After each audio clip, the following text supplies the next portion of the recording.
the line tonight, so we really need your energy to be high for all of the men stepping up here. But I want to give one more big round of applause for Bobby, because Bobby crushed it.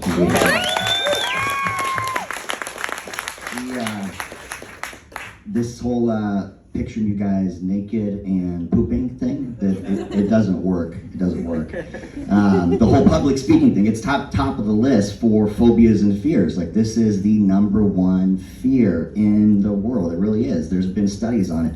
People are afraid of talking in front of crowds. They really are. And picturing you guys naked and pooping, it's not doing anything for me. My palms are still sweating, heart's racing backstage. We're vomiting in buckets back there. But seriously, it's up there, and underneath the list is suffocation, drowning, heights, all these terrible things, and public speaking is at the top of the list. It really is. I had to get creative though, because as I was looking at all these things to be afraid of, it just made me more afraid. So I was thinking, like, what else is more fearful? What else actually makes me afraid more so than standing here on stage in front of you guys? Prison sex. Prison sex. Any type of surprise sex scares me more than standing here right now. Yeah, that worked a little bit.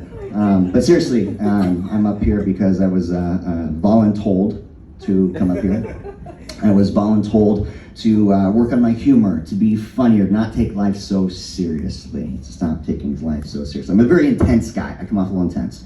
And so my girlfriend, she told me, she's here in the audience, she said, you gotta work on being a little funnier. And I can read between the lines. As men, we know when a woman asks us to do stuff, we gotta take their advice. Otherwise, they're gonna take the fast track out of here. And there's really only 3 things that keep a woman around. Humor is one of them, men, take note of this. Humor is one of them. The second one is money. Money keeps a woman around. There are plenty of unfunny, fat, very ugly people that have beautiful women around because of the money. And the third thing, I can't do anything about the third thing. It is genetics. Biology didn't bless me with this. It didn't bless me with this, and I can't do anything about it. In fact, every single morning I wake up, I look down, and I feel this feeling of inadequacy and insecurity because God just did not bless me with a above average, larger than normal heart. I'm half Asian from the waist up. I've got a very small heart. We are people who know how small hearts. Where are my Asians at? Asians anywhere with small hearts? Yeah. But seriously, from the Asian side, we are the only culture that eats dogs. And so when you think about small hearts, I see, there you are, my brother. Yeah. Only culture that eats dogs. And you gotta have a pretty small heart to eat a dog. It's true. Like, I love dogs. I love all dogs. I can never imagine eating a dog. Not to mention the macros that you would need to consume inside of a Yorkie. You guys seen those Yorkies? They're like 6 pounds. You'd have to have 17 of them to hit your protein macros. It doesn't even make sense. And big dogs, I actually consider dogs. Like, I love big dogs. I love big dogs. Small dogs I could throw on the grill, maybe in the air fryer. But it doesn't make sense. It doesn't make sense. It's not very practical to eat a small dog. Ironically, I've got 2 small dogs now. My girlfriend's got 2 small dogs. I've got this beautiful German Shepherd, a man's dog. And she came with a wiener dog and a Frenchie, a French bulldog. And they market both of these as dogs. They are in fact not dogs. The wiener is more like a rat. It's got a rat body, rat nose, rat tail. But probably the rattiest thing about this dog is the rat talons, little rat talons. It looks like the acrylics, 7-inch acrylics that you'd see on a cholo at the DMV that has to hunt and peck your name. All over the house, she steals her underwear. It's the worst thing about this little rat dog. She steals her underwear. And she doesn't just take the underwear, she eats a crotch out. She eats a crotch out. And there's nothing more frustrating than putting on your underwear and having your balls drop out the bottom. I gotta tell you though, it's surprisingly comfortable, not very practical, but it breaks a lot of trust with that little wiener dog. And then the Frenchie, cute name, but I know for in fact this is not a dog. My people over at Wu-Tang told me that they bred together a bat and a pig. And they've created this new breed of dog. It's called a French Bulldog, but it's actually a bat pig. It looks like a rump roast with these little inefficient legs, this bulging eyes, and these bat ears. And I know it's not a dog because it doesn't have a tail. It doesn't wag its tail like most dogs. Yeah, but I broke 2 cardinal rules twice because of this love of my life right here. Not to date a woman with small dogs. And I did it really out of love. I did it out of love and the fact that she's incredibly beautiful and very wealthy. So I'm working on the humor, guys. The relationship is literally on the line for it. And I tell you what, though, I tell her all the time, it's like, I can't do anything about the intensity. I'm an intense guy. I'm just fucking intense. I can't help my intensity. And so I'm gonna work on trying to be a little more humorous. But the truth is, the reason I'm so intense is because I work with really intense men. I work with a Navy SEAL, a Marine, a SWAT operator, and a very successful entrepreneur. These are my coworkers, and these are the most intense men you can possibly imagine. We run a program called The Project. The Project is a 75-hour men's personal development experience, and it is as intense as they come. It's a boot camp. It is a series of evolutions and challenges we put these guys through. It has a 40% dropout rate. It is as intense as they come. The Navy SEAL takes them out to the ocean, tries to drown them in the ocean, and then makes them roll around in the sand, and we call it a sugar cookie. And our Marine, he is 6 foot and scary, terrifying man. In 4 years that we've been friends, I have not seen him smile one time. I'm not even joking here.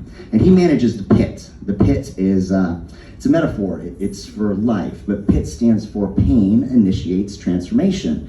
And it is a 2-mile stretch of gravel, broken glass, railroad ties, and the tears of all the men that quit. It's very intense. And then we've got a cop. And guys, you can't trust cops. And the cop just plays fuck games with the guys all weekend long. He teaches them how to handle a gun, a run and gun, how to check their 6, clear room. And then he plants drugs in their back pocket, shoves them into a tunnel of death where they're handcuffed, hooded, and brought upstairs for interrogation. And all under the guise of personal development. Yes, men sign up for this, and there's some in here tonight. And the entrepreneur, during this whole time, this 75-hour experience, he just charges everyone's credit cards until they max out. At this point, you might be wondering what I do in all this, in this intensity. I teach them how to breathe. Yeah, that thing that you've been doing since you were born, you've been doing it wrong, actually. I am the breath coach inside of all of this intensity. It's like a 75-hour Lamaze class for all the men. Just breathe as a Navy SEAL and the Marine are yelling at you as you're crawling through the pit, wishing that you were dead, but you're not.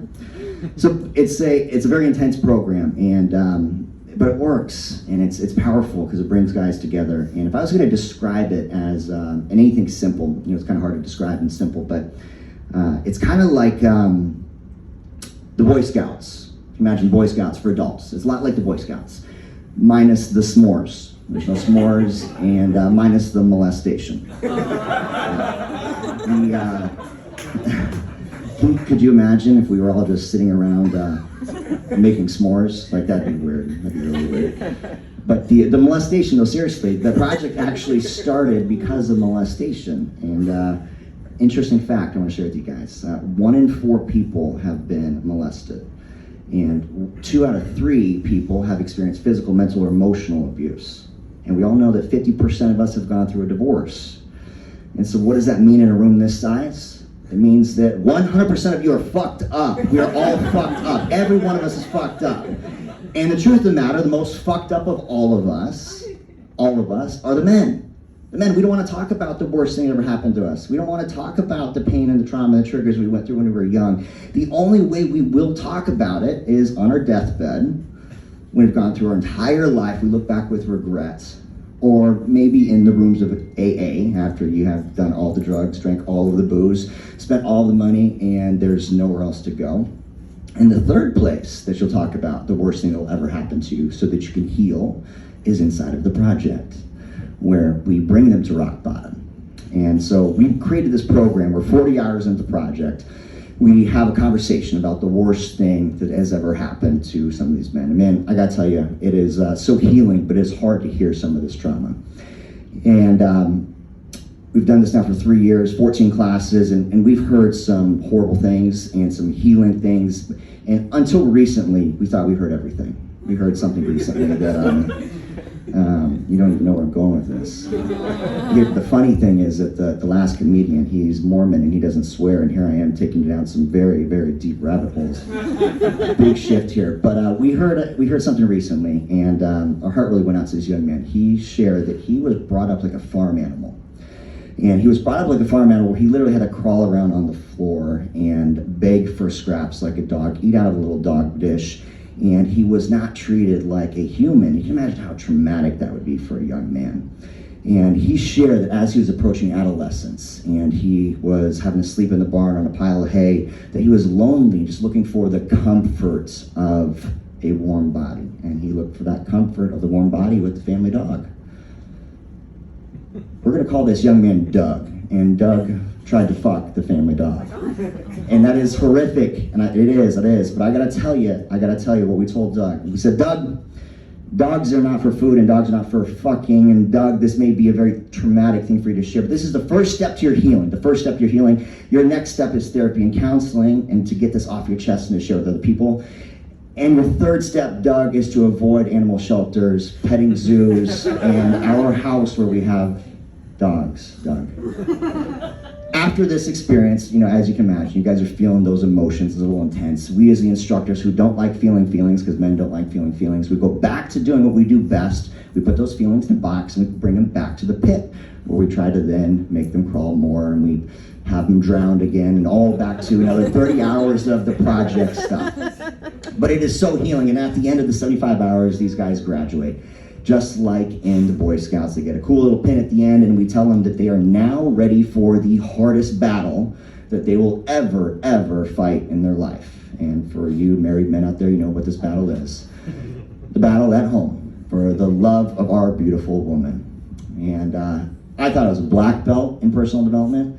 I thought I had everything figured out. Here I'm helping men heal, helping men break through their trauma and triggers, talking about the worst thing that ever happened to me, and just setting up this awesome space for all this healing. And then my lady moves in, and I had no idea how much the project was actually a vacation from the relationship sometimes. 75 hours crawling through broken glass is sometimes easier than the dynamic at home. Guys, you know what I'm talking about. But we do it because we are, well, we like the pain.